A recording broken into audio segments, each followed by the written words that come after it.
Okay, so let's get started.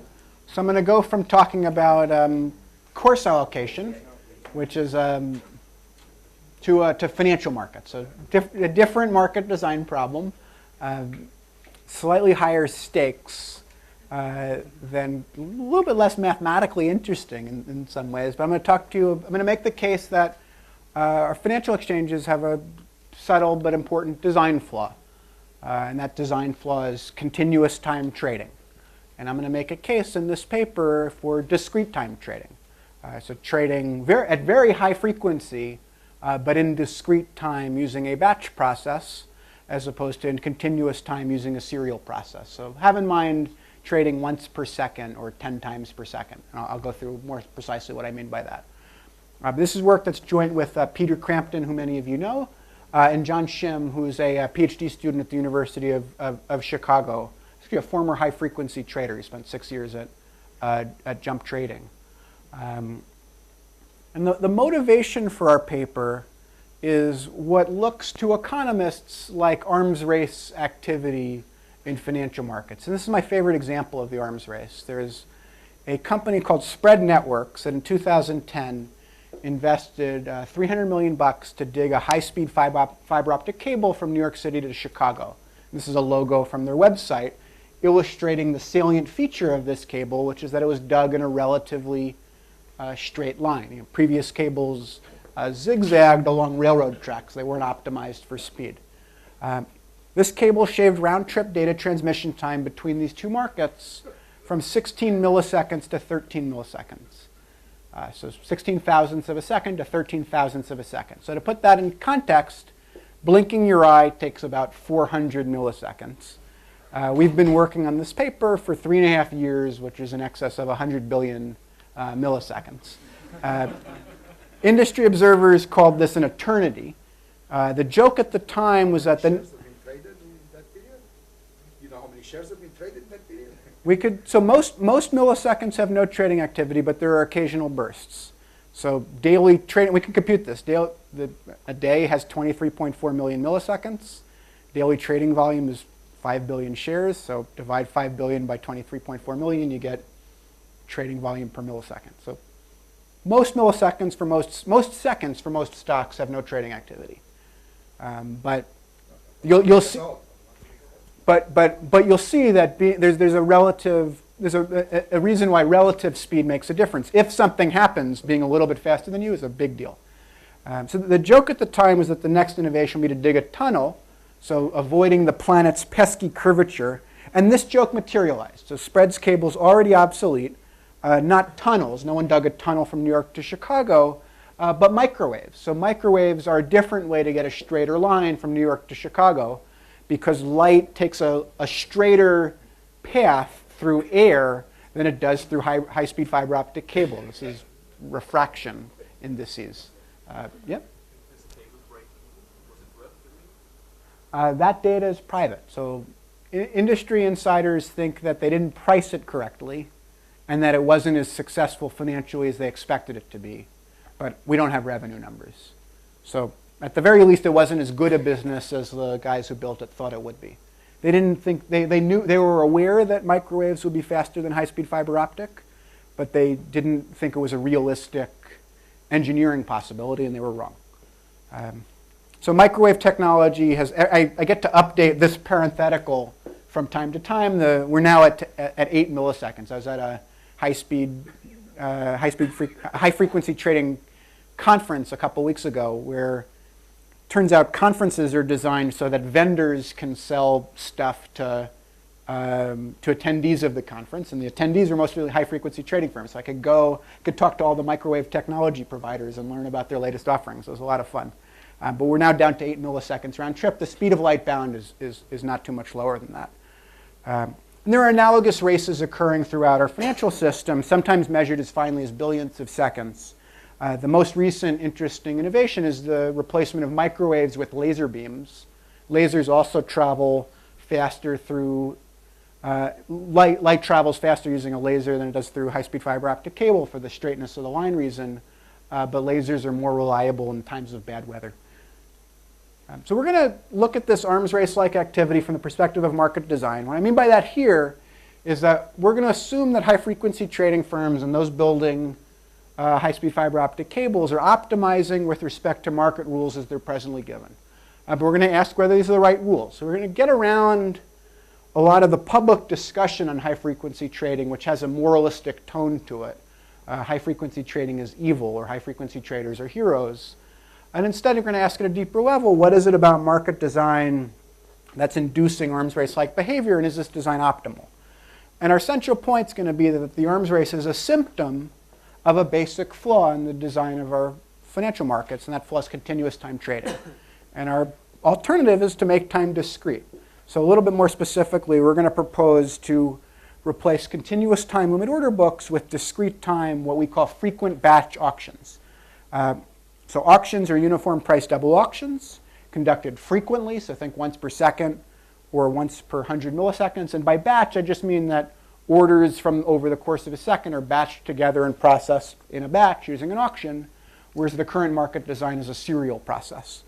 So there's a connection, if you squint, between this style of paper and issues that have emerged in the matching literature to do with using a centralized thick market versus serial processing, like Anal's stuff in the 90s on the decentralized psychology match before they adopted a centralized match. So this paper is about a simple idea, make time discrete, go from serial processing to batch processing. Let me give you a sketch of the argument, and then I'll get into the details. The first two parts of the argument are empirical and use new data, millisecond level direct feed data from exchanges to deliver some simple stylized facts about the way financial markets work at high frequency. So first we're going to show you that markets don't work the way we expect to given asset pricing theory at high frequency. Correlations break down, and there are frequent technical or mechanical arbitrage opportunities, kinds of arbitrage opportunities that shouldn't exist if the market is weak form efficient. And second, these arbitrage opportunities induce an arms race that looks to us like a constant of the market designs. These are the two empirical facts that I'll try to show you. And then the heart of the paper is a theory model that critiques the current market design, which is the continuous limit order book, or sometimes centralized limit order book, or CLOB. I will show you that technical arbitrages are in a certain sense built into the market design, and we'll call this phenomenon sniping. These ARBs harm liquidity as measured by Bidask spreads or market depth, and induce a never-ending race for speed. So I think it's kind of obvious or intuitive to economists that cables like the one I showed you on the first slide might be bad for social welfare. It might be an inefficient rent-seeking competition. But I think one of the things I want you to take from the theory model that's important is that the flip side of that, the rent-seeking competition, where does the welfare come from, is it ultimately comes out of the pockets of investors via reduced liquidity. We're going to show that inefficient investment in speed and harm to liquidity are really opposite sides of the same coin. And then last, I'll talk about discrete time batch auctions or frequent batch auctions as a market design response. The benefits are that it eliminates sniping, it eliminates these arbitrage opportunities, enhances liquidity, stops the arms race, and also, this is a bit less formal, but it has computational advantages over continuous time serial processing. The cost is that investors have to wait a small amount of time to trade. And I think it's a legitimate question whether waiting 100 milliseconds constitutes a meaningful cost or not. Reasonable people disagree about what the costs would be from adopting a system like this. Okay, so let me get into the argument.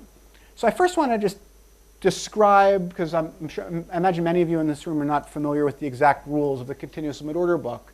Let me actually just do a show of hands. How many of you know what a limit order book is and how it works?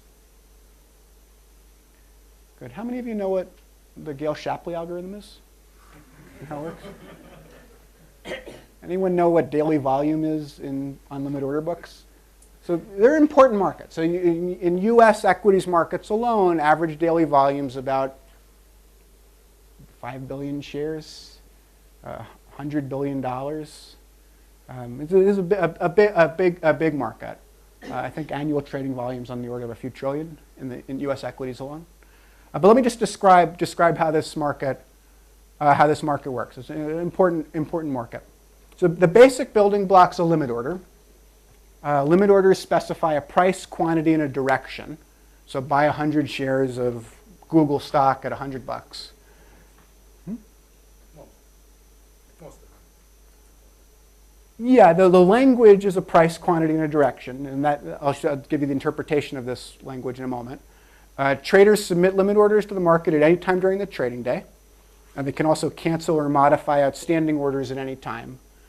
Orders and cancellations are processed by the exchange one at a time in order of receipt. So this is serial processing. The set of outstanding orders is known as the limit order book, and trade occurs whenever a new limit order is submitted that's either a bid greater than the lowest outstanding ask or an ask less than the highest outstanding bid. So the point of at most, so if I submit a bid to buy 100 shares at $100 and 00 cents, and the best outstanding ask is currently $99.99. So it's low. My bid is higher than the lowest ask, lowest offer to sell. My bid is interpreted as accepting that ask. So I then trade at $99.99. If I want to buy 1,000 shares and there's 500 shares available at $99.99 and another 500 shares available at $100.00, I accept the 500 at $99.99 and then accept another 500 at $100.00. So the new limit order is interpreted as accepting fully or partially one or more outstanding orders. Is this clear? It's just a protocol. The building block of the protocol is limit orders, and they're processed one at a time in serial. Yes? When you modify an outstanding limit order, does its timestamp change? Does it skip back again? Or, Yes. So that's a good point. So trade occurs whenever a new limit order is submitted that's a bid greater than the lowest ask or an ask less than the highest bid. If there are ties, so if I submit an order to buy at $100, 00, ties are broken first by price. So if you have an ask for $99.99 and someone else has an ask outstanding for $99.98, I trade with the $99.98 guy. That's a better price for me. But ties are then broken by time priority. So if the best offer outstanding is $100.00 and there's multiple offers outstanding at $100.00 that in total have quantity greater than the amount I want to buy, I buy from the guys who have been waiting the longest. But waiting the longest could be waiting the longest by, computers can stamp time down to billionths of seconds, so it might not be that much longer than the next guy, but sometimes it could be a lot longer than the next guy. You can't submit a demand curve, or you can't say, I'll sell 100 shares at $100 and 50 shares at $99. You can with multiple bids. So that the way to do that would be to submit multiple limit orders. So Then I want to cancel, but I only, it's or. I only want to do one of them. Also then oh no, that you can't do. Yeah, you cannot do. Yeah, you can submit multiple limit orders which induce a kind of demand and supply curve, and you can cancel them or modify them one at a time. But you have risk that someone will accept both before you can withdraw the second one. That's right. So there's a sense in which you can't do combinatorial kinds of things in this market. Certainly not across securities. I can't say I'm willing to buy Google and sell Apple at a net price, but only at a net. You have to trade separately in the Google market and the Apple market. It's two different markets. Yes? are these publicly available? The outstanding. So let me describe my data, the answer is sort of. So if you go to Yahoo Finance right now, you will see the outstanding best bid and the outstanding best ask for free. That data will be a little bit latent. It'll be a little bit stale. To see the full play-by-play of the limit order book, either because you want to reduce latency or in our case because you want to do research retrospectively, you have to buy it. There's some amount of data that you can see for free. I mean, the screen at the bottom of CNBC tells you the current prices, and there's some data you have to pay for. Is there something that some people could buy this information when others couldn't? Oh yeah, so let me tell you what our data is. This actually speaks to that issue. So our data is what's called direct feed data And I can talk about this stuff for hours. So I'm going to try to give the paper in an hour and a half, but then I'm around all afternoon and evening. Happy to talk further. We have what's called direct feed data from the Chicago Mercantile Exchange and the New York Stock Exchange. Think of this as the play-by-play of the limit order book. It's not quite that, but to first approximation, it's the play-by-play with millisecond resolution timestamps. And these are data that high-frequency trading firms subscribe to and parse in real time. So Ken, to your point, this is direct feed data from 2 exchanges. What high-frequency trading firms do is they get direct feed data from all of the different exchanges and parse it in real time.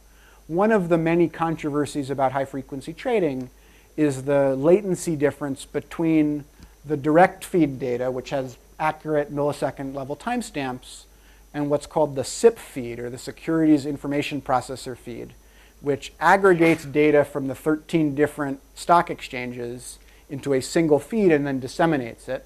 That feed is latent by a few milliseconds and has misleading timestamps.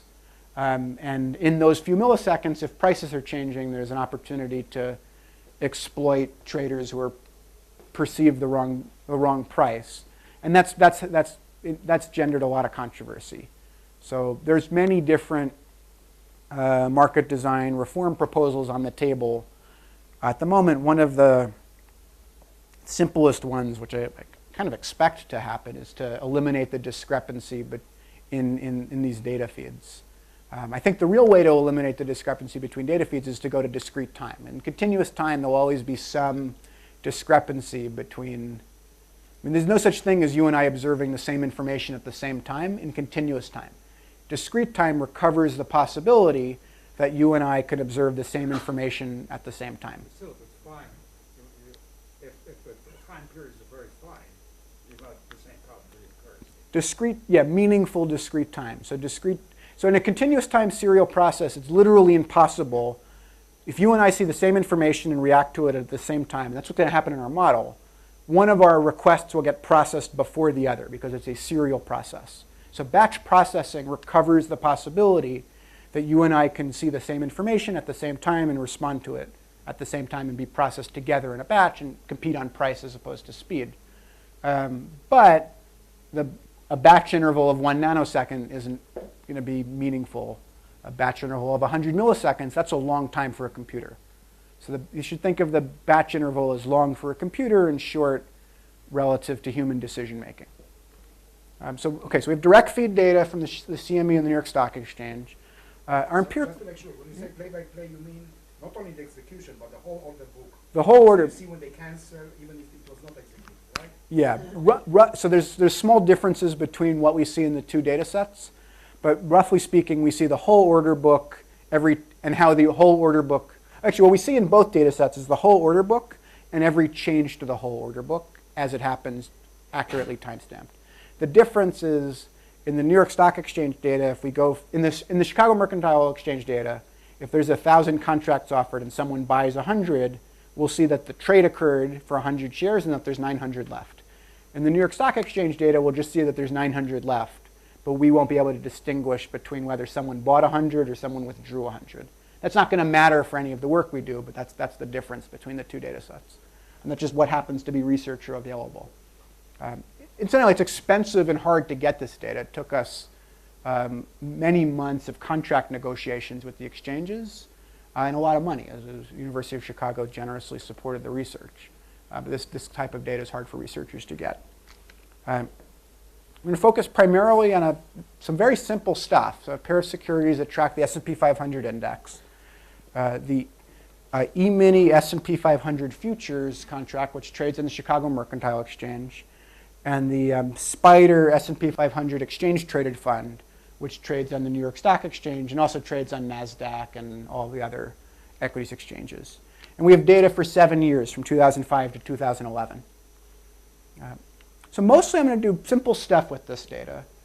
This is a plot of the Bidask midpoint for these 2 securities over the course of a trading day. So what I mean by that is at any millisecond, there's a highest offer to buy, a lowest offer to sell. That's the bid and the ask. The midpoint is an estimate of the price of the two securities. And millisecond by millisecond, so 23.4 million milliseconds, just plot the prices. Over the course of a day, these two securities prices are very highly correlated. They both track the S&P 500 index, is what we'd expect. This is what an hour of data looks like, a minute of data, and then this is what the data starts to look like when you zoom into high frequency. This is 250 milliseconds of the trading day. And what you see is, to the human eye, it looks like there's a bid and an ask in one market and a bid and an ask in the other market, and they're moving together because they're tracking the same index. That's what should happen. But when you zoom into the data, you see that they move at disjoint times. So here's the price in Chicago moving up. This is a large move, several index points. The price, the market in New York doesn't react for many milliseconds. Okay? So there's two ways to quantify this phenomenon. It should be kind of an obvious phenomenon if you think about the market design details of how this market works. There's nothing in the design that would enable prices in two separately run continuous limit order book markets to move at exactly the same time. There's two ways to quantify this phenomenon. One is to ask, what is the correlation between these two securities at different time horizons? So at a minute or an hour or really even a few seconds, the correlation is basically 1. They move more or less in perfect lockstep. At a millisecond, the correlation is about 0.01. And incidentally, it doesn't matter how you account for special relativity. If you take the vantage point of a Chicago guy treating New York as 4 milliseconds in the past, a New York guy treating Chicago as 4 milliseconds in the past, or ignore it. Under any of those measures, the correlation completely breaks down. And it's funny that we have to take Einstein into account to think about financial exchanges, but we do. These speed of light differences have become very relevant. So one way to measure this phenomenon is that the correlation breaks down. The correlation matrix of the market is very different at high frequency than it is at human scale frequencies. The other way to measure this phenomenon is in terms of mechanical arbitrage opportunities. So at this particular moment, there's a profitable arbitrage, which is to buy cheap in New York and sell expensive in Chicago. And there are many such arbitrages per day. There's about 800 per day, and they add up to real money, as I'll show you. So what I want to do, though, is I want to look at the time series facts of these arbitrage opportunities. So this is the duration of arbitrage opportunities over time throughout our data set. So what we're doing, just to be sure we're clear, is we have two securities that should have the same price. There's some differences between the securities that we deal with in the paper, but for the purpose of explaining, imagine they should have the same price. They look like they're moving in perfect lockstep, but they're actually moving in a choppier fashion. Every time they move, they're disjointed enough where buying the cheaper one at its ask price and selling the expensive one at its bid would be profitable. So they're not just a little bit disjoint, but a lot disjoint. We're going to ask how profitable, how long did that disjointedness last, and how much money could you have made? How much depth was there in the book at the time you traded? And I should mention also that these bid-ask spreads are the leading source of transactions costs for executing these kinds of trades. Yes? So sophisticated high-frequency traders won't pay both bid-ask spreads. If the price jumps in Chicago, in our exercise, we're going to buy in New York at the ask and sell in Chicago at the bid and book the difference as profit. What a sophisticated guy would do is buy in New York at the ask, which is stale and is going to quickly correct, but not sell in Chicago at the bid because that pays a bid-ask spread. Sophisticated guys would try to trade in Chicago at the ask or at the midpoint, but they'll have to pay fees which are not publicly disclosed. So as a good approximation to true trading costs, we just look at paying bid-ask spreads in both markets. So sophisticated guys would use a better algorithm than what we're using. There's actually some other differences. We have direct feed data from the Chicago Mercantile Exchange. There's a lawsuit against the Chicago Mercantile Exchange because there's an even better data source than our data source, our data source has book updates. So every time the order book changes, we see that. When there's a large trade, that trade generates lots of different types of messages. You have to know what the new state of the order book is, but also each of the individual trades that happened If I buy from all of you, that will trigger messages to all of you. And those messages were getting sent out a few milliseconds before the book update message. So that generated, so we don't have that data. That data you can't buy. That's another way in which we're going to end up underestimating this stuff. So the duration of arbitrage opportunities is coming way down over time, from 100 milliseconds in the early years of our data to under 10 milliseconds in the later years of our data. This is the median, and then this is the distribution, 2005, 6, 7, up through 11. And a way to read this is if you were a 50 millisecond guy in 2005, you got almost all of the arbitrage opportunities. By 2011, you're completely obsolete. So you can see the distribution collapsing each year. You have to be faster and faster to capture arbitrages. Yes?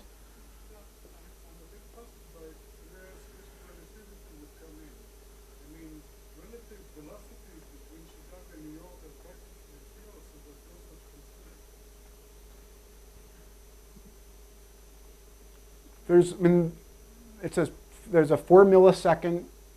Yeah, but relative velocity is zero, so it's only about if things are moving fast one versus the other. So time in New York and time in Chicago are observed at different. And so I'm not a physicist, so if I'm getting physics terminology wrong, let's discuss offline. But you do agree that events observed, if you're a Chicago observer, it takes 4 milliseconds for events in New York to be observed in Chicago. This is not about physics. The same frame of reference because they are basically addressed in relation to each other. So they have the same time. Okay, so this we should discuss offline. It does take time for information to travel from New York to Chicago. It takes time for information to travel from Chicago to New York. The correlation maximizing offset between these two markets is to treat New York events as occurring 8 milliseconds after Chicago events, which you can think of as the Chicago market being the source of price discovery, and it takes 4 milliseconds of speed of light travel time plus 4 additional milliseconds of, we're not quite at the speed of light, for information to percolate from one market to the other. That's the correlation maximizing offset. Even at that offset, the correlation is only 0.04 or something at 1 millisecond. The basic point is that markets that look like they should have a correlation of about 1 in continuous time don't. And that point, we can talk about this offline though. Yes? How could you exploit that arbitrage opportunity in practice? You pre-order the computer, the contingent plan according to the price, or how could you react in Oh yeah, algorithms. These algorithmic traders exploit these opportunities. So this is not a human saying, oh, the prices are different. Let me push the button and try to, so yeah. Only the speed matters, or that algorithm also matters in taking the arbitrage? Yeah, the fastest algorithm will get the. Only the speed. Well, for a trade this simple, yeah. For more complicated trades, there's some combination of speed and smarts. But yeah, no, this is all. These are algorithms that are located on computers that are co-located at exchange servers, co-located at exchanges. Yeah, this is algorithms, not humans. Yes. So duration of arbitrages is coming way down over time. The size of arbitrages isn't. This is per unit trading profits over time. The per unit trading profits are pretty constant at about 0.08 index points. This is the distribution by year. The distribution is a little bit higher in 2008 during the financial crisis. The reason is that when the market's very volatile, there's bigger pricing discrepancies between the two markets, and that shows up a little bit in the PDF. Frequency of arbitrage opportunities does vary a lot over time. It's explained by market volatility. So this is a simple way of plotting this. So this is the number of arbitrage opportunities per day. And this is a very simple measure of market volatility on a given day. How much did the market travel on that particular day? So coast of England distance measure. And the R-squared is about 0.9. Again, the more the market moves, the more opportunities there are for prices to become momentarily disjoint. Excuse me, the previous slide, can you translate one more? Yeah, can you translate that one into spread? That's equivalent to what size of spread? Yeah, this is about a penny in the, or 0.8 pennies in the SPY market. That's the easiest way to think about it. Okay. Yeah, net of trading costs. So many trades are worth about a fraction of a penny. Some are, the bigger ones are we have distributions in the paper, but think of it as about a penny. This is a complementary way of viewing the same phenomena. We ask, these are correlation curves, so different time horizons from 1 millisecond up to 100 milliseconds. What is the correlation between these two assets for each year in our data, 2005 through 2011? At 100 milliseconds, you see the correlation getting higher each year. In a sense, the correlation should be 1, but you see the correlation getting higher each year up to about 0.5 in 2011. This is the duration of arbitrage opportunities getting shorter each time, kind of different ways of viewing the same phenomenon. At high enough frequency, the correlation is essentially 0 in all years. And this is the fact that in continuous time separate markets, prices aren't going to move at exactly the same time, so the arbitrages aren't going away. The results suggest that the arms race is best viewed as a constant of the market design. Usually we think of mechanical arbitrages, obvious mechanical arbitrages, as getting competed away over time. That's our usual view of how arbitrages get corrected. That's not what happens here. Instead, the arbitrage opportunity just gets compressed in time. The correlation breakdown analysis shows that competition does increase the speed with which information makes it from Chicago prices to New York prices and vice versa. Competition doesn't eliminate the core phenomenon. The technical arbitrage analysis shows that competition does increase the speed requirements for capturing arbitrages. It, quote, raises the bar, but it doesn't reduce the size or frequency of the arbitrage opportunities. And these are facts that we're going to try to inform our model and are going to be explained by our model. I should mention also, we're looking at New York, Chicago arbitrage in part because the many milliseconds of physical distance between the two markets means that millisecond level data is fine enough for us as researchers to detect arbitrages and measure them. The same phenomena exists on equity pairs. So the Chipotle stock on the New York Stock Exchange and Chipotle stock on the NASDAQ, you'll see the same picture as this one. They should have the same price, but at high enough frequency they don't. And you can make money from exploiting temporary discrepancies. The controversy Ken alluded to is best thought of as that kind of controversy over that type of latency arbitrage opportunity. That's built into the market design as well, but because the New York Stock Exchange and the NASDAQ are a few tens of miles apart, we can't detect that arbitrage with researcher available data. So we estimate that the annual value of this one trade is about $75 million a year. We suspect it's an underestimate for reasons that are discussed in the paper, the most important of which is this trade update versus book update issue. But more importantly, I'd emphasize this is just one trade. It's tip of the iceberg in the race for speed. There's hundreds of trades very similar to ES-SPY, highly correlated securities that are highly liquid. Because equity markets in the US are fragmented, you can trade the same stock across multiple exchanges. This is really the heart of the Michael Lewis book, was a critique of this kind of arbitrage. Correlations that are high but far from one can be exploited in a statistical sense. There's a race to get to the top of the limit order book. This is the priority issue that someone asked about earlier. And there's also a race to respond to public news. So there's a controversy about the University of Michigan Consumer Confidence Index, for instance, and getting access to that information a bit before the rest of the market. This aspect of the arms race is what seems to have been motivating, be the central motivation for the New York Attorney General's office. We don't try to put a precise estimate on the total prize at stake in the race, but common sense extrapolation suggests that there's real money on the line. So let me now get into the theory model. This is, in a sense, the heart of the paper, and it's meant to be a critique of the continuous limit order book design. So it's a simple new model, motivated by and helps to explain the empirical facts, and there's two goals. One is to critique the current market design, continuous limit order books, and second is to identify the economic implications of the arms race. So in this model, there's a security, call it X, that trades on a continuous limit order book. There's a publicly observable signal, call it Y, of the value of security X. And I make a purposefully strong assumption, which is that the fundamental value of X is perfectly correlated to the public signal Y. So X is worth Y. And moreover, X can always be cautiously liquidated at this fundamental value. What we're trying to build is a best case scenario for price discovery and liquidity provision in a continuous time market. It's assuming away asymmetric information, inventory cost. It's just assuming away a lot of what makes market microstructure interesting to make a critique, to build a critique of continuous time trading. So we're clearly assuming away phenomena that are important in practice. We think of X and Y as a metaphor for pairs of securities or sets of securities even that are highly correlated. So think SPY versus ES or Chipotle stock on New York Stock Exchange versus Chipotle stock on BATS.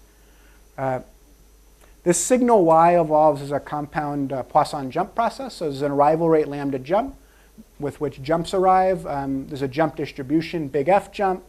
This jump distribution is symmetric and has finite support. The finiteness is just for simplicity. Let big J denote the random variable formed by drawing randomly according to big F and then taking the absolute value. So big J tells us the size of jumps. Yes? So you're assuming away Mm-hmm. asymmetry. Yes. But perhaps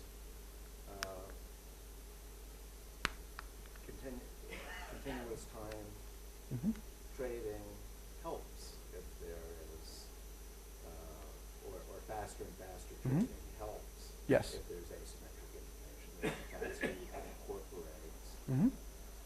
So how do you do a critique of continuous time trading by ruling out some of the things which might justify continuous time? So I think, so comparing continuous time trading to say once per day trading, intuitively, I don't have a model, but intuitively, it would be difficult for algorithmic trading firms to provide liquidity in a once per day market because they'd have to be hard to know what price to charge.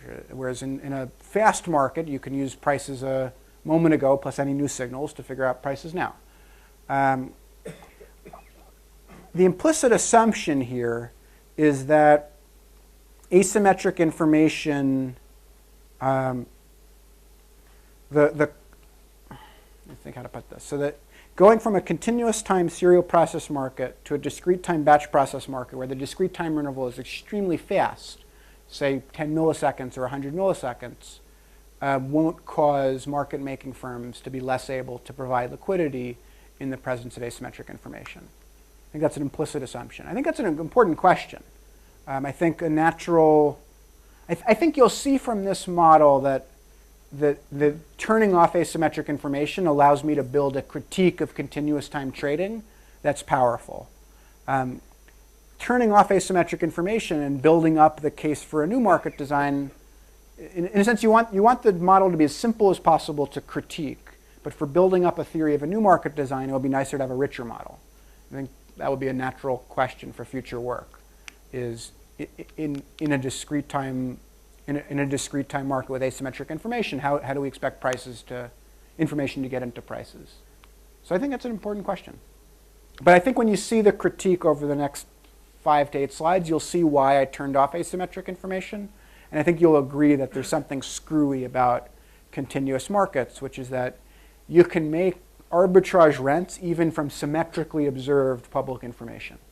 So in a discrete time batch market, we turn off the rents from symmetrically observed public information, and then we can run a horse race where maybe the discrete time market will deteriorate slightly with respect to the continuous time market and with respect to how it deals with asymmetrically observed private information. But as long as that deterioration is not continuous, is not discontinuous with respect to time, then discrete time will still be continuous time. Because discrete time over continuous time will have a discontinuous benefit, which is it'll eliminate, you'll see over the next several slides. But that's an important question. Okay, so J is just our jump size distribution. So think of J as sometimes 1 penny, sometimes 2 pennies, sometimes 3 pennies. There's 2 types of players in our model, investors and trading firms. Investors represent end users of financial markets. I think mutual funds, pension funds, hedge funds. You can think of these guys as liquidity traders or noise traders, for those of you familiar with the market microstructure literature, because there's no asymmetric information about fundamentals. They arrive stochastically to market with an inelastic need to buy or sell a unit of X. They have a Poisson arrival rate of lambda invest, and they have an equal probability of needing to buy versus needing to sell. And investors are going to be mechanical in this model. It's going to be convenient. They trade at market immediately upon arrival. There's some micro-foundation for this in the paper, but the micro-foundation is easy given that they only want to buy or sell one unit, and there's no asymmetric information. If there was asymmetric information, or if they wanted to buy or sell multiple units, then there would be harder to optimize how to trade. The other players are trading firms, equivalently high-frequency traders or market makers or algorithmic traders. They don't have intrinsic demand to buy or sell X. They're just trying to buy low, sell high. Their payoffs, if they buy a unit of X at price P at time T, they earn the difference between what X is worth at time T, which is YT, and what they paid for it, which is P. And their goal is to maximize profits per unit time. Initially, I'm going to treat the entry of trading firms as exogenous. There's just capital N trading firms. And below, I'm going to endogenize entry. So latency, I'm going to model latency in a very simple way at first, which is to assume it away.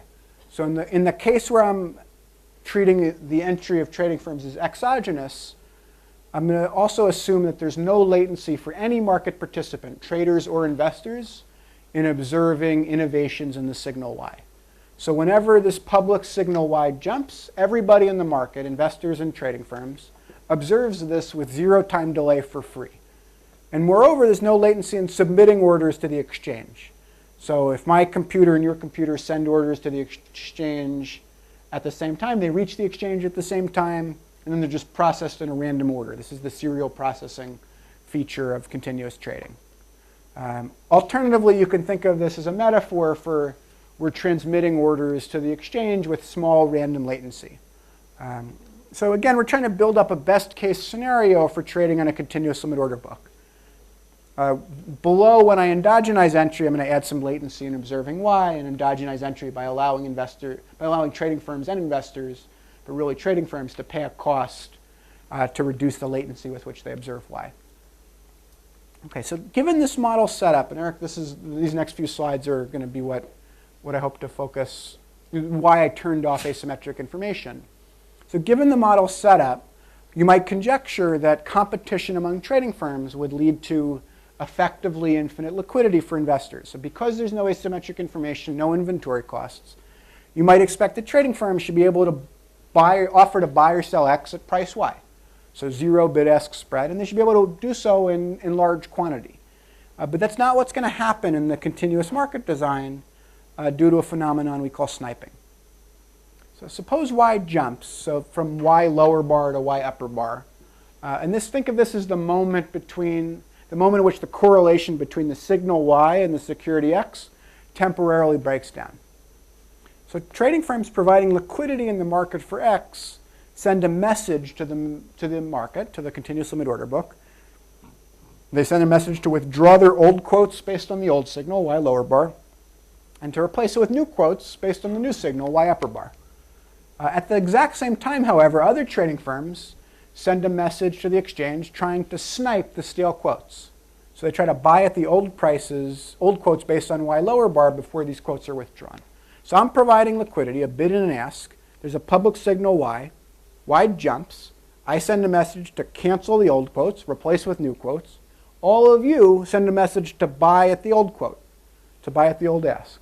And since the exchange processes our requests one at a time in a serial process, it's possible that one of your messages is going to reach the exchange to buy here before my message to withdraw this quote reaches the exchange. And in fact, not just possible, but probable, because there's N trading firms, and there's one guy trying to get out of the way.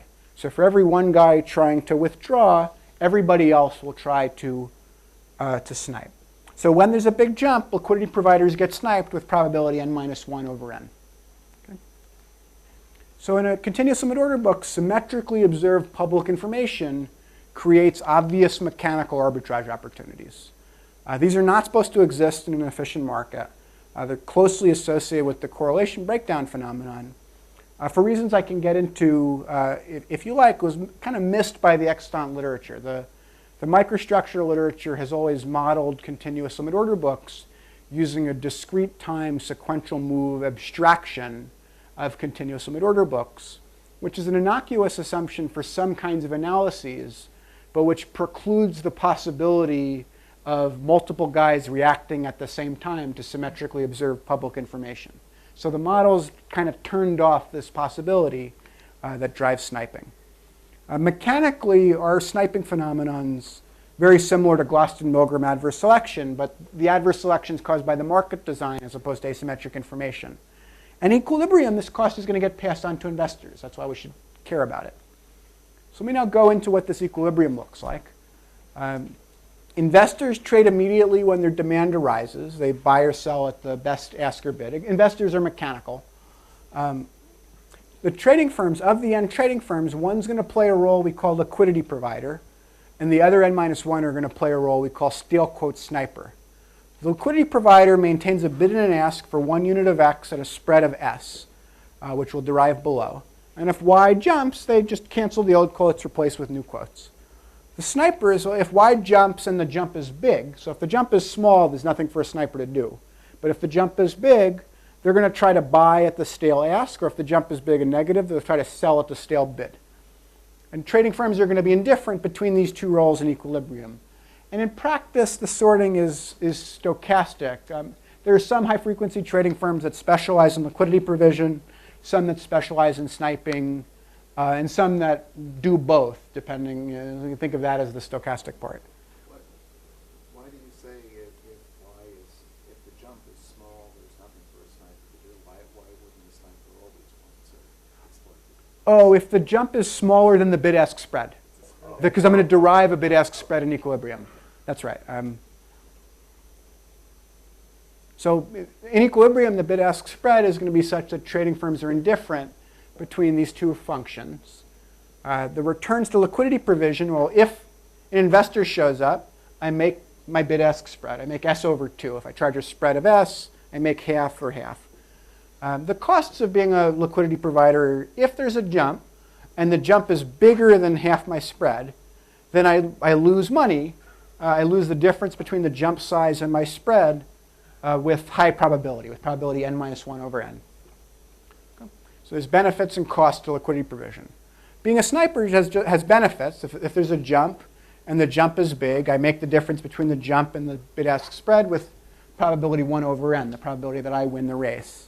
And then rearranging these benefits and costs gives you an indifference condition between the two roles. And this indifference condition uniquely pins down the bid-ask spread. And it has a nice economic interpretation where the left-hand side is the revenue that trading firms writ large earn from investors. And the right-hand side is the rents associated with these mechanical arbitrage opportunities, with sniping. This right-hand side includes the n-1 sniper's rents, and then the one liquidity provider's rents, and that's the opportunity cost of not being a sniper. Okay. You're assuming here you can do one or the other, but not both. You can't snipe yourself, But you can and snipe others.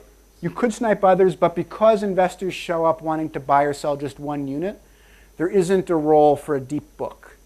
There isn't a role for a book with multiple asks and multiple bids. That shuts down that complexity.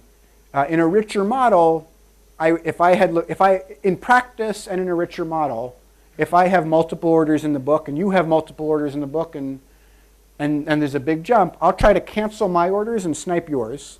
You'll try to cancel your orders and snipe mine. And there'll be some guys who are just trying to snipe both of us. So that's what would happen in a richer model. But because investors have single unit demand, there's only a role in equilibrium for a single liquidity provider. How come n doesn't matter there? Why did n vanish in that equation? It's a good question. And n vanishes because, You only get 1 over n share of that somehow. So yeah, n drops out. That's right. So and there's sort of a constant. This will play a role in interpreting what happens when we endogenize n too. There's kind of a constant arbitrage rent created by the market design. N guys are going to fight for that rent. The benefit. But the rent doesn't depend on how many trading firms there are. The rent does depend on how many investors there are. The left-hand side doesn't depend on it, but the right-hand side should depend on it. No, because the market design creates a rent, and then exogenously I have n guys fighting for the rent. If I put a $100 bill in the room and say that n guys are going to fight for the $100 bill, each of you will get a 1 out of n chance of getting the $100 bill, but the prize is $100 whether there's 10 guys fighting for it or 72 guys fighting for it. So roughly speaking, the continuous trading creates a $100 bill, and this is the size of the $100 bill. So what happens if investors sometimes need to trade 1 unit, but sometimes need to trade 2 units? It would be a harder model to solve if we did it fully. We can give some intuition simply. If the liquidity provider provides a quote with depth 2, well, the benefits of providing a deep book scale less than linearly with quote size, because some investors only want to trade 1. But the costs of providing a deep book scale linearly with the quote size, because if I get sniped, if the world changes, you're going to pick me off for the whole thing. So in equilibrium, the bid-ask spread's wider for the second unit than the first.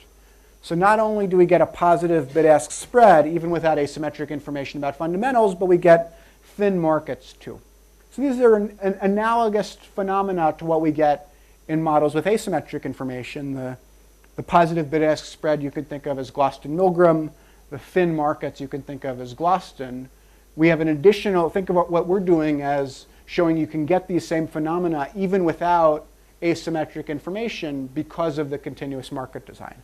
And we think of what we're showing as an incremental source of costly liquidity provision to asymmetric information. But to Eric's question from earlier, we haven't yet fully modeled that. Yes? How much of the bid-ask spread is coming from asymmetric information and how much is coming from market? It's a good question. There are some measures. So I don't have a tight answer that I can give you right now. The way to measure it is you look at. You can measure how adversely selected liquidity providers are by looking at where they trade versus where the price is 5 minutes from now or 30 seconds from now. There's a lot of econometric issues that come up from the fact that in practice things trade in discrete price grids, and that kind of makes the econometrics a little bit harder than you might otherwise think. But I don't have a number I can give you. It's a good question. I think of more of the costs are asymmetric. Inventory costs, and it's cheap to run a high-frequency trading firm. High-frequency trading firms do a lot of the liquidity provision. So I think it's probably mostly asymmetric information. And just there's minimum prices too, so minimum pick size. Okay, so now let's endogenize entry.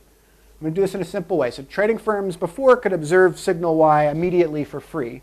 Now you can observe it with a small delay, delta slow, for free. Or you can pay a cost, C speed, to reduce the latency from delta slow to delta fast. So think of delta fast as the fast cable and delta slow as the slow cable. Now, the equilibrium has a very similar structure to above. There's one liquidity provider, n-1 stale, quote, snipers, but n's now endogenous, and think of n as real, not integer for simplicity. Fast traders are indifferent between the two roles as above. They earn 0 profits. So there's a $100 bill in the room, and now it costs us money to fight for the $100 bill. We're going to dissipate the $100 in expectation. In this model, fast traders earn 0 profits. You can have a slightly richer model where the marginal fast trader earns 0 profits, and inframarginal fast traders earn positive profits. There's no role for slow traders in equilibrium. If you're speed delta slow, the rent will always go to a guy who's delta fast.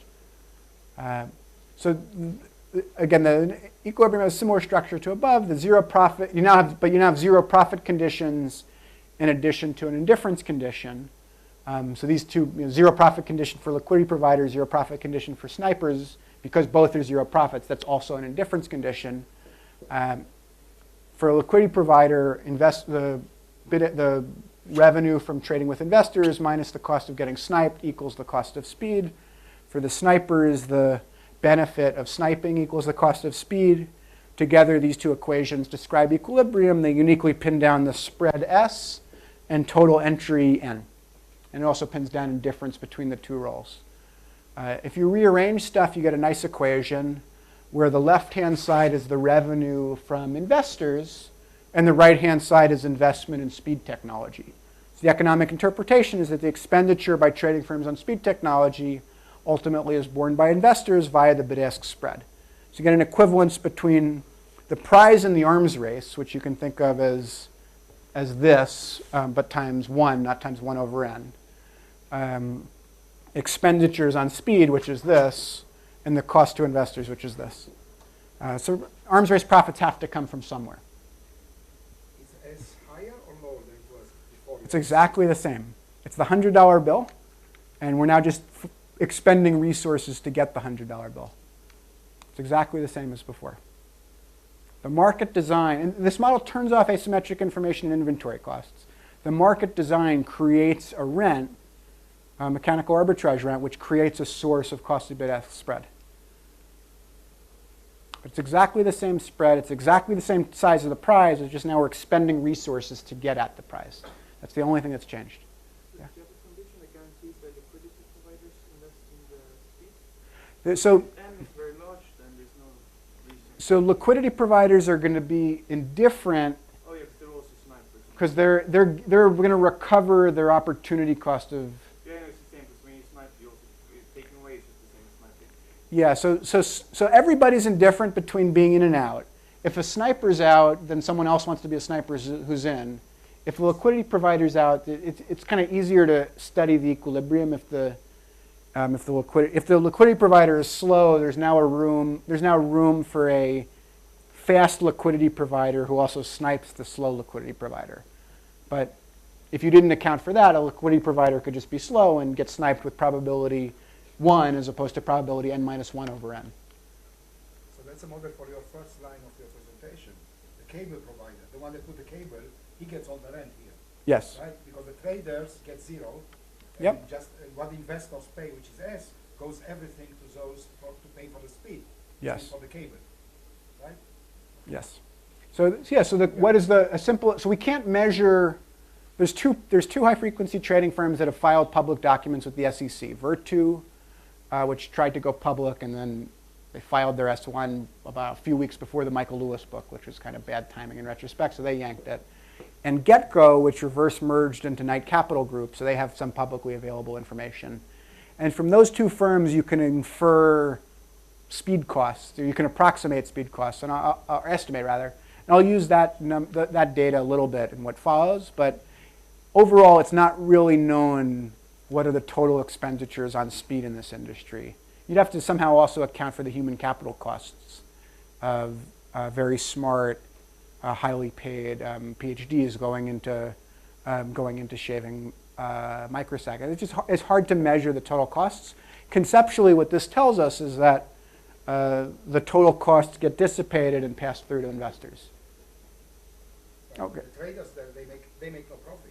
In this model, but In if this they model, which means they won't stay there somehow. no, they recover they don't make economic profits. They make accounting profits. They earn revenues that when you net out their costs, which includes the cost of speed and the cost of the human capital and all the other costs, then they don't make excess economic profits. If they have a comparative advantage in speed, which in practice all but the marginal guy do, then they make profits and they get paid for that comparative advantage. So if you ask why aren't high frequency trading firms standing up and applauding me for solving their prisoner's dilemma by proposing discrete time instead of continuous time, it's because some of them have a comparative advantage in speed. Heterogeneity, so That's there's right. some heterogeneity plus a random process among them. So they are not really Yeah. symmetric, and once one has an advantage, maybe one has an advantage throughout, and which is not deterministic, it's stochastic. Yeah, that's right. Okay, so I'm a Chicago economist. I get asked, and I ask myself a lot, what the market failure is. So isn't what I'm calling an arms race, isn't this just healthy competition? And there's two market failures. So one is sniping.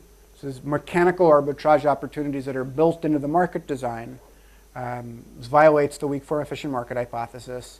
The market looks very efficient in time space, but isn't efficient in volume space. A lot of trading a lot of volume gets transacted at the instant prices become stale at bad prices. And there's rents from symmetrically observed public information. Think of this as one type of market failure. The market is creating a rent unnecessarily so. But then second, this rent induces an arms race. It induces a prisoner's dilemma. In equilibrium, if the n high-frequency trading firms that enter in the endogenized entry model could all commit to be slow, not fast, they would all be better off, and they would save the aggregate costs n times c speed. Investors would still pay a Bidask spread. There would still be sniping. But the HFT firms would be better off, but they can't commit to that. Each individual HFT firm has an incentive to try to be faster than the next guy. So it's a classic prisoner's dilemma. Another remark on the equilibrium is that it shows that the arms race can be viewed as a constant. The negative effects of the race on liquidity and welfare don't depend on the cost of speed, if C is low, N's high, and vice versa, or the magnitude of speed improvements. Nothing I showed you depended on whether the difference between delta slow and delta fast is a millisecond or a microsecond or a nanosecond. It does depend on volatility. When if lambda jump is higher, if there's more jumps, or if there are bigger jumps, then the prize is bigger. So the problem we identify is an equilibrium feature of continuous limit order books. Doesn't get competed away as HFTs get faster and faster, which ties in nicely with the empirics. Another remark on the equilibrium is the role of high-frequency trading firms. In our model, HFTs endogenously perform two functions, a useful one, which is liquidity provision and price discovery, and a rent-seeking function, which is sniping stale quotes.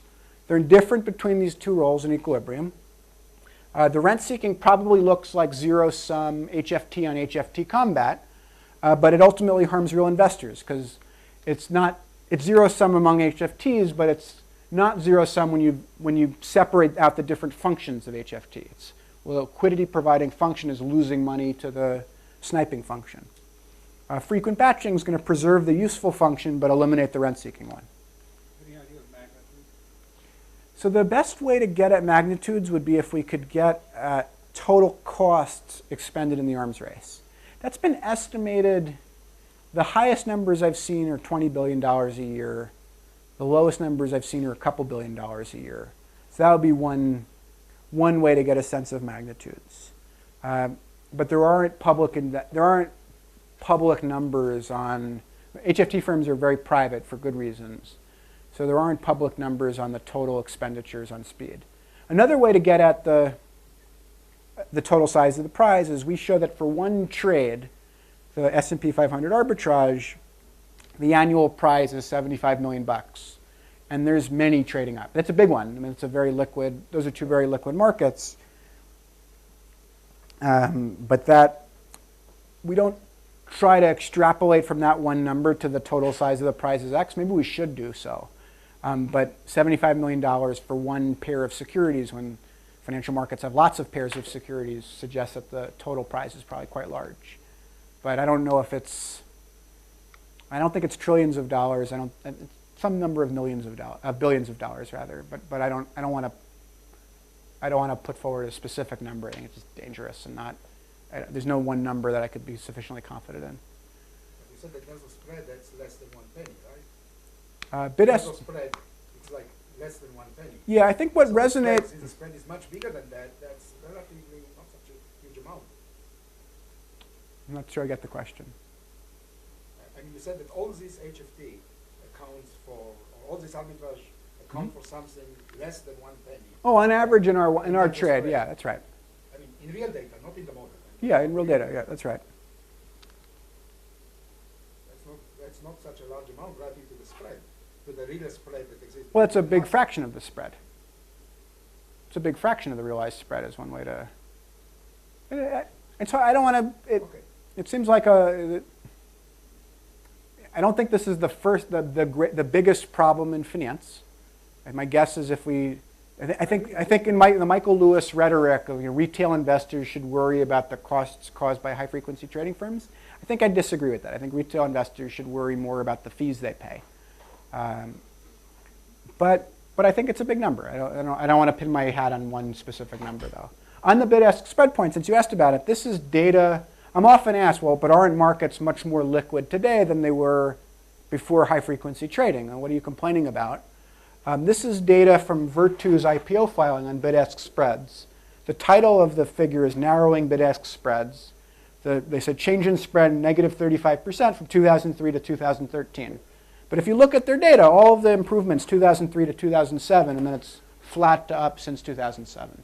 So there's no evidence in Virtu's data that the last 6 or 7 years of the speed race have improved basis points, have improved liquidity. And then this is a paper by Jim Angel, Larry Harrison, Chester Spat. Jim Angel's on the board of Direct Edge.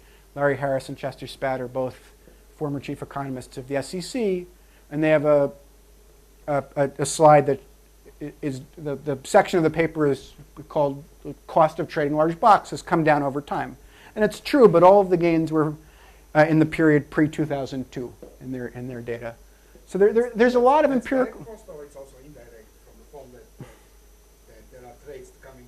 Yeah, this is it's trying to be all-in costs of trading 1 million shares of a $30 stock, taking into account impact on prices, and it's an industry consultant measure of all-in costs. It's the best you can do, short of being your own algorithmic trading firm. And if you are, then let's talk afterwards. I'd be curious to learn more.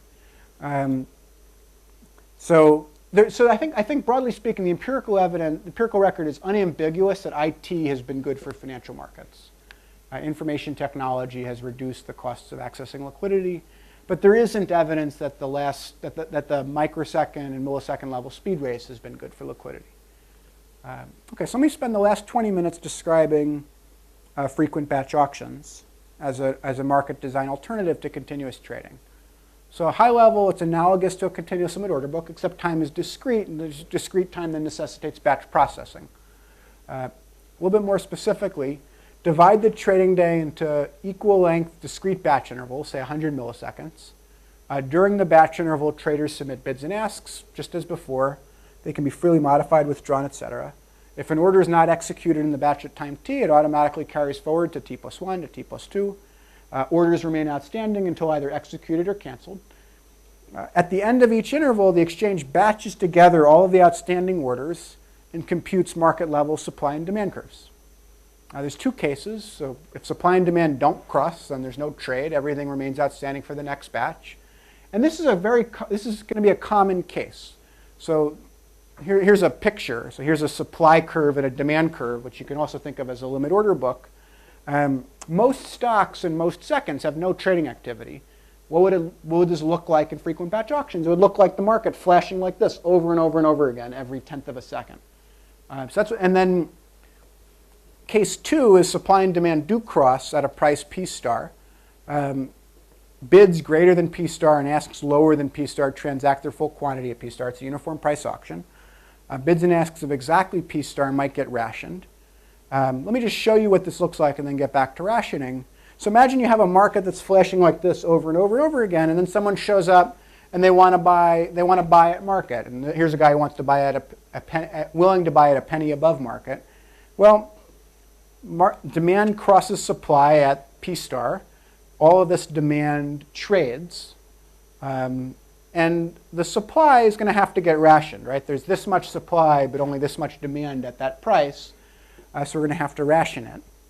And the rationing rule we suggest is pro rata with time priority, where time is measured discretely.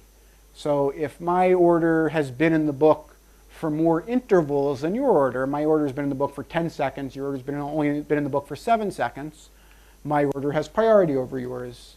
But if my order and your order reach the book in the same interval, it doesn't mind whether your order arrived a millisecond before or after mine, doesn't matter. That's treated randomly.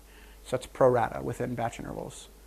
Historical aside, as uniform price auctions were the earliest practical proposal I'm aware of is Milton Friedman in the 60s for treasury auctions. These were adopted starting in the mid-90s.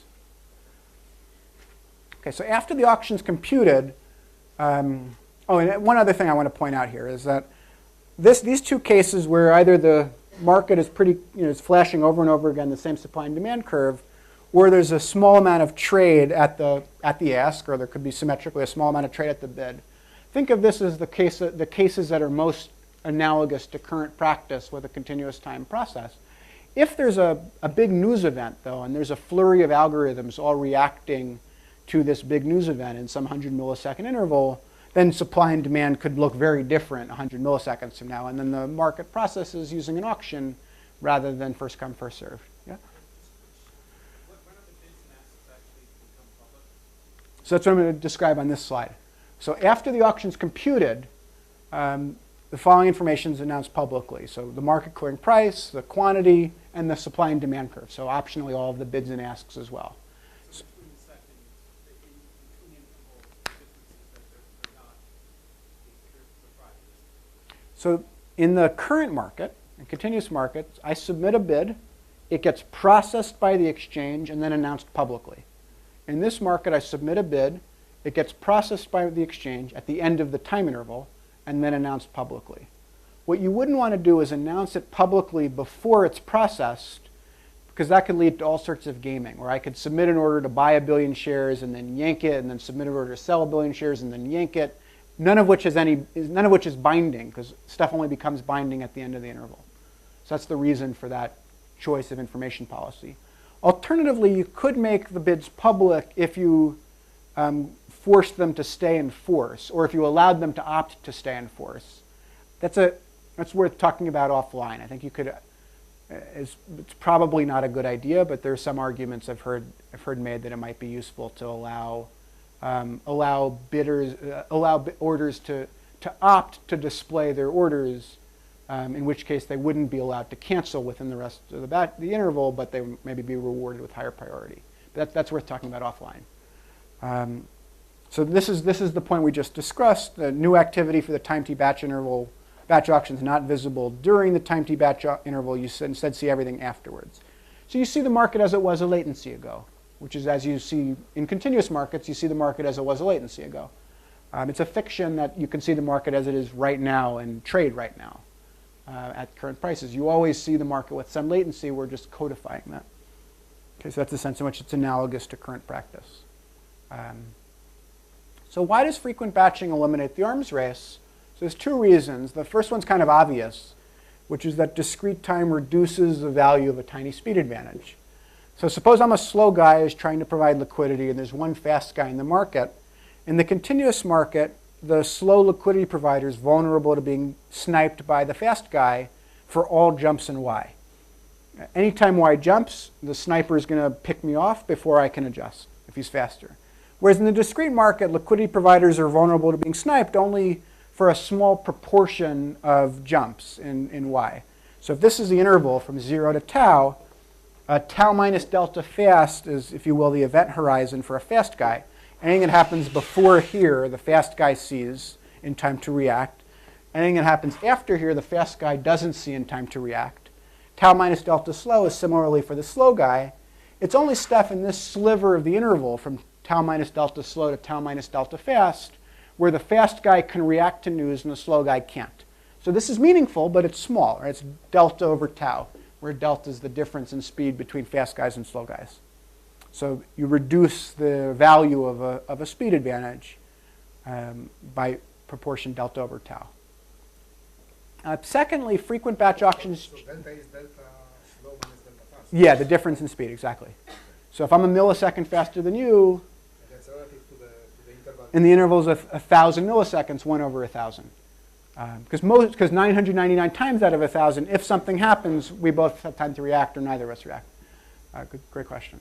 Okay, so the second reason, this is the more subtle one, is auction. The auction part of the proposal is important.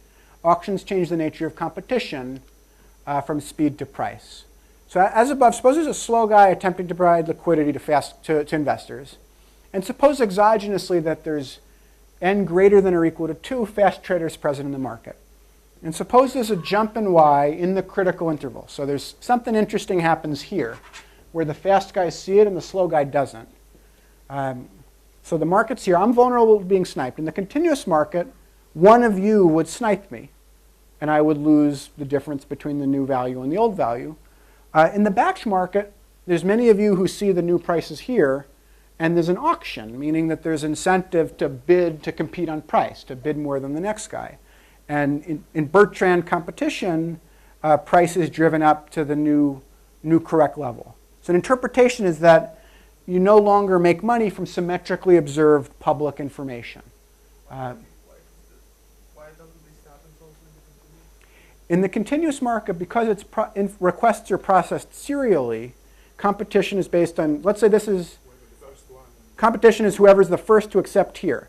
In the batch market, there's a lot of time for us all to submit offers, and competition is who's willing to pay the most. So in Bertrand competition, we'll bid the price up to the new publicly observable level. Yeah, the competition is on price, then it goes on time. Exactly right. Price, yeah, competition on price, not speed, exactly. Okay, so as an example, there was a controversy last September. The Fed announced made an important policy announcement at 2 o'clock. In the continuous market, competition manifested in a race to exploit the information, and someone earned a rent for information that lots of guys saw at the same time. That was meant to be a publicly announced piece of information. The Federal Reserve announcement, this was a no tapering announcement in September 2013, got translated by the Dow Jones Newswire into a single bit, a 0 or a 1. That was observed essentially instantaneously by high-frequency trading firms that paid for that signal. And there was a reaction in the market a millisecond after 2 o'clock. And there was a public controversy because it should take information at least 5 milliseconds to travel from DC to Chicago because of the speed of light. But it turns out the information was made available to news agencies in Chicago at 1:50 and then released in Chicago at 2 o'clock. And then it took a millisecond to react.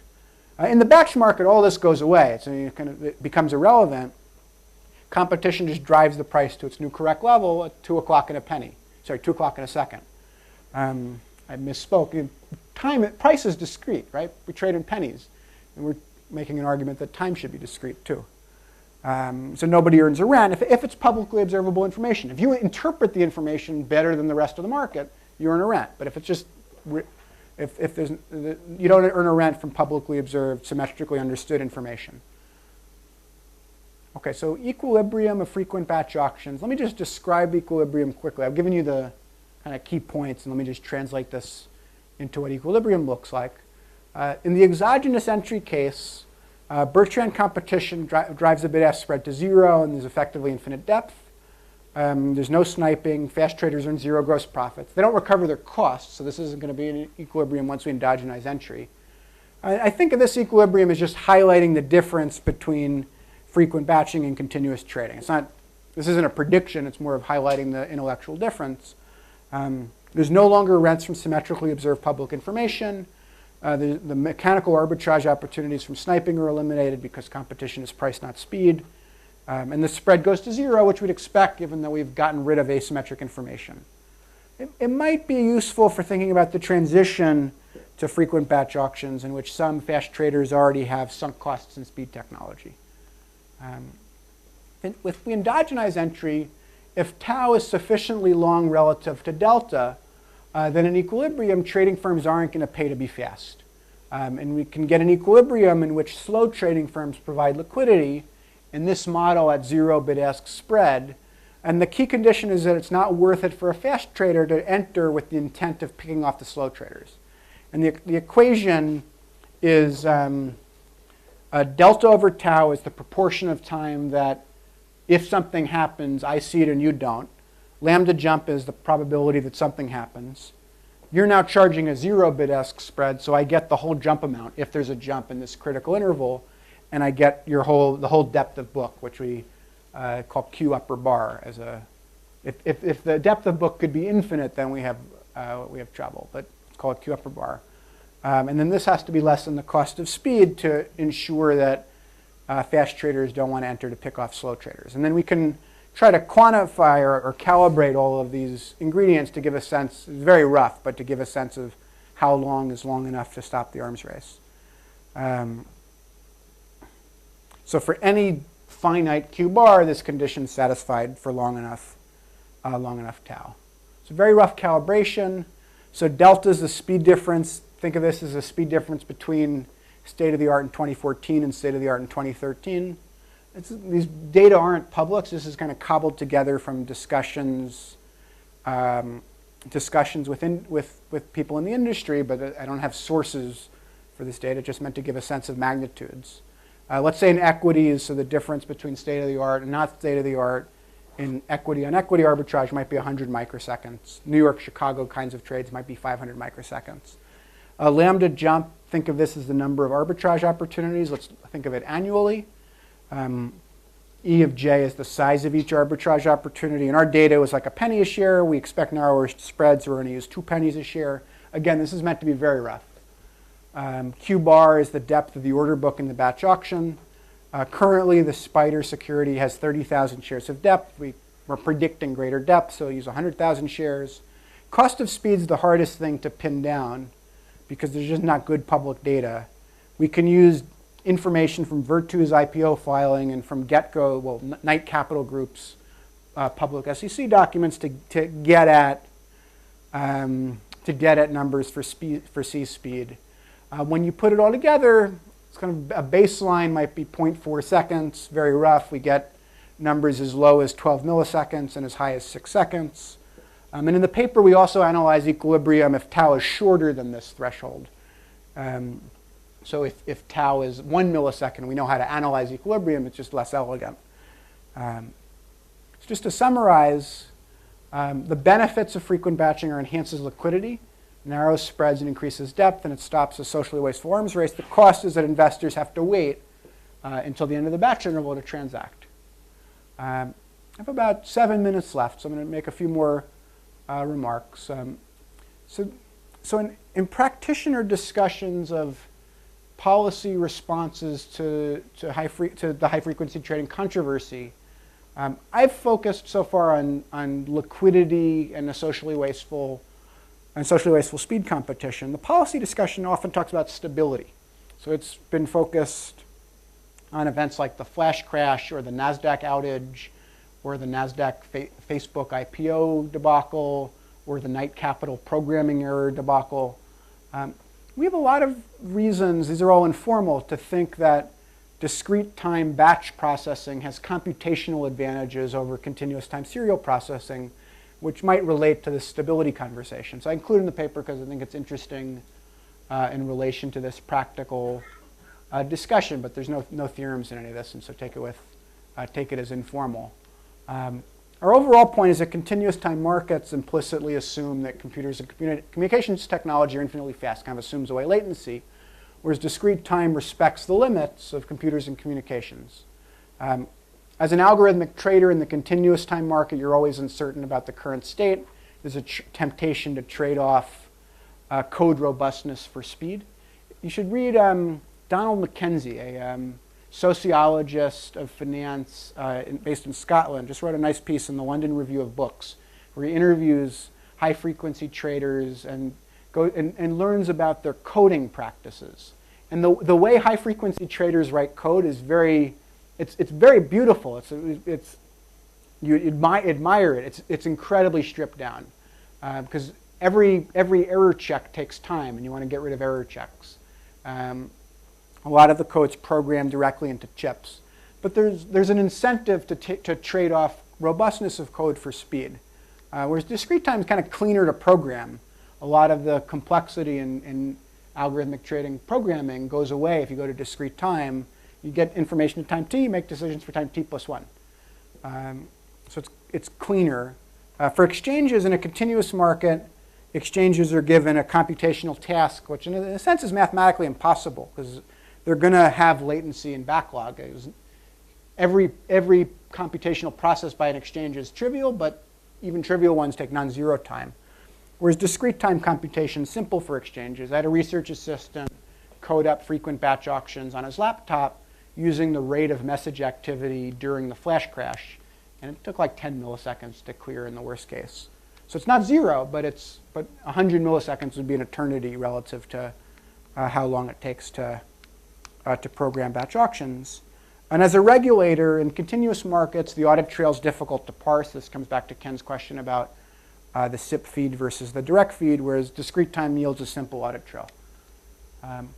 There's several alternative responses to the HFT arms race that have been discussed publicly and that we can use our model to address. Tobin taxes are probably the most prominent.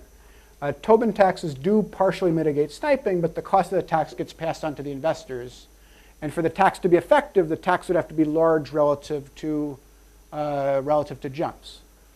Random delay, so every time someone tries to trade, every time someone submits a message, subject that message request to a random small delay, so a few milliseconds. That does mitigate the incentive to invest in speed. It doesn't mitigate sniping because it means that every message to snipe is like a lotto ticket and you submit a lot of redundant messages. So it actually leads to an explosion in message traffic. We think that's probably not a very good idea. Message to trade limits, so you can't submit the ratio between the number of messages you submit and the number of trades you execute.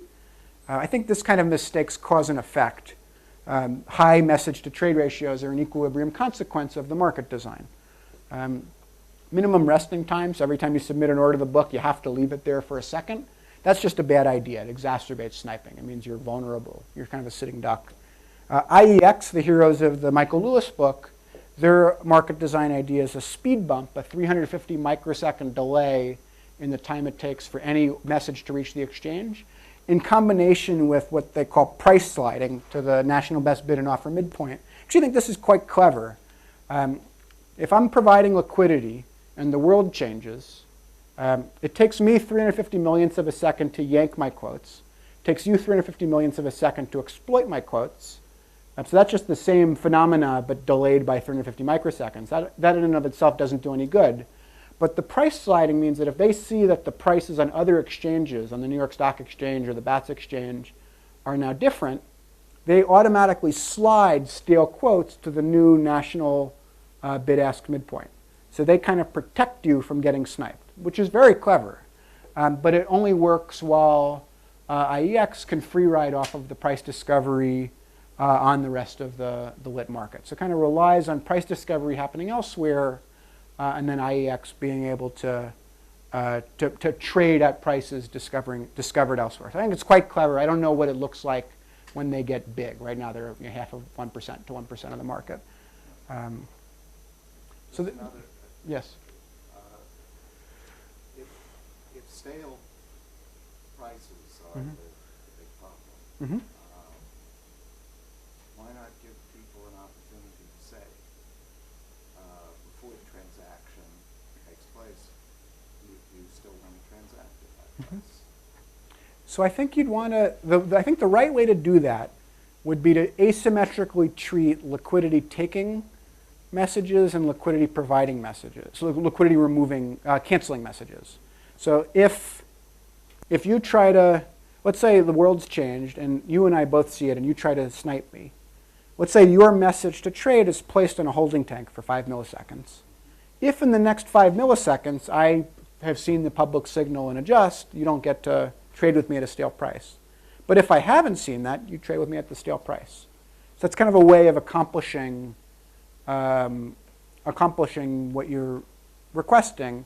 It treats different types of orders asymmetrically, which raises some issues. I don't know if anyone's worked through equilibrium there. It also doesn't, it addresses the sniping problem, but it doesn't address the race to the top of the book and some of the other sources of fuel for the arms race. So it's not in our model, but discrete time I think is a cleaner response to some of the other phenomena that are outside the model. But I agree, within the model, if you could just, if you take the model literally, if you put a 1 microsecond, if you give liquidity providers a 1 microsecond advantage over everybody else, that solves the problem. I'm out of time, so let me just spend, and let's talk offline. Let me just spend 2 more minutes. There's a lot of open questions. I think it's a very fruitful area for research. Another Chicago question is, if this is such a good idea, why hasn't an exchange already tried it? It's a relatively new problem. It's really a problem created by electronic limit order. What's that? Well, that's 4. I mean, yeah. So there's vested interest. There's regulatory ambiguities. It's hard to get a new market off the ground. There's issues caused by the fragmentation of U.S. equities markets, which we've discussed. There's this market stability topic, which we discussed a bit. There's also a lot of interesting implementation detail questions. And Eric, to your question earlier, a lot of these questions, I think, would require a richer model, for instance, including asymmetric information. There's a lot of open questions. This paper's also gotten a lot of attention in policy discussions. And again, it's a market design summer school, so I want to just give you a sense of, for course allocation is a different type of policy discussion than high-frequency trading and market design. But I just want to give you a sense of what that policy discussion has looked like over the last few months. So these are excerpts from a speech by the New York Attorney General in March 2014. A speech is called Insider Trading 2.0, a new initiative to crack down on predatory practices. The first many pages of the speech are on predatory practices. And then about page 10 of his speech, which I linked to on my website, I encourage you to read, he says we should carefully consider a proposal that I like very much, put forward by economists at the University of Chicago School of Business, not an enemy of free markets. Would fundamentally reorient the markets in a very simple way that would help restore confidence, price, not speed. And then he talks about no longer who has the fastest supercomputer, but competition on price. This structural reform would help catch and cap the supercomputer arms race. And then he talks about flash crashes. Again, that's an important topic in practice, but it's hard to model. The chair of the SEC, in a speech a couple weeks ago called Enhancing Our Equity Market Structure, is a long speech. There were 2 relevant paragraphs for this work. We must consider, for example, whether the increasingly expensive search for speed is past the point of diminishing returns. I'm personally wary of prescriptive regulation that attempts to identify an optimal trading speed, but I'm receptive to more flexible competitive solutions that could be adopted by trading venues. These can include frequent batch auctions. And then a key question is whether trading venues have sufficient opportunity and flexibility to innovate successfully with initiatives that seek to de-emphasize speed. There's a worry about current regulation implicitly assuming continuous time trading and preventing innovation towards discrete time trading or other such ideas.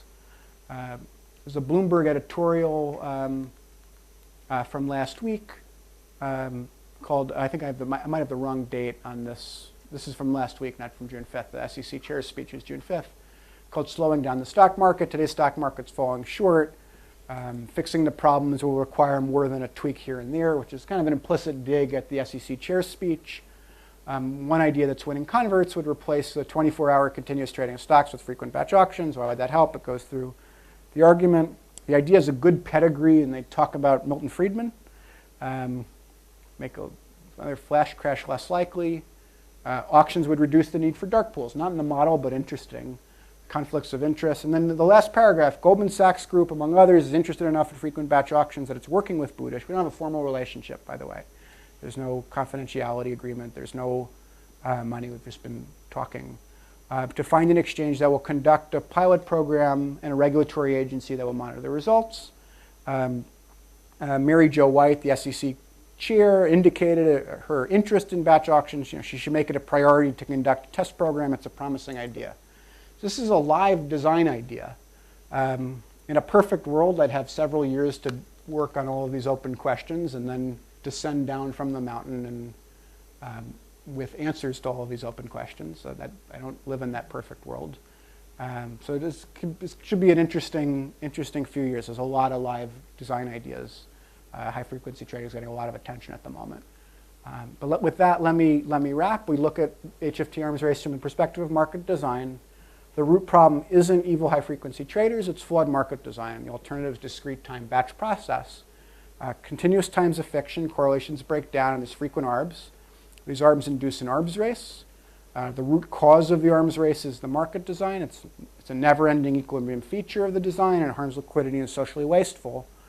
And then frequent batch auctions is an attractive market design response. It eliminates sniping, stops the arms race, enhances liquidity, and has computational advantages. The costs that investors have to wait a small amount of time to trade. We should also be wary of costs that are outside the model. With that, let me wrap. Although I should also say that there are costs outside the model for continuous trading. Okay. Let me wrap there.